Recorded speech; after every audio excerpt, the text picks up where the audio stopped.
দেখো বন্ধুরা, সকাল সকাল আমাদের এইখানে চাকলি মাছ উঠছিল, চাকলি মাছ নিয়ে এসেছি। তোমার তো এইখানে কি মাছ বলে তা তো জানি না। আমরা আমাদের এখানে চাকলি মাছ বলে। দেখো এর কত বড় চাকলি মাছ নিয়ে এসছে। আমার কর্তা নিয়ে এসছে সকাল সকাল গিয়ে বাজার দিয়ে।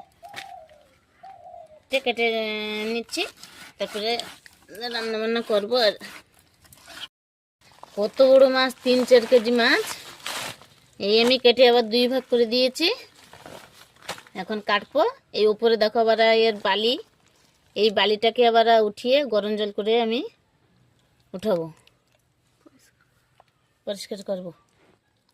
3টে ছাল উঠিয়ে দিচ্ছি, পুরো ওই মোটা মোটা বালি ছিল ওর গায়ে, সব উঠিয়ে দিয়েছি।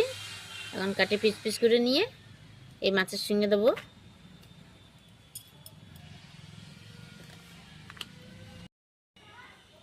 পিস পিস করে নিয়ে নেব। এই মাছগুলো কত সুন্দর পিস করে করে কাটেছি, বড় বড় করে, পুরো গোল গোল পিস।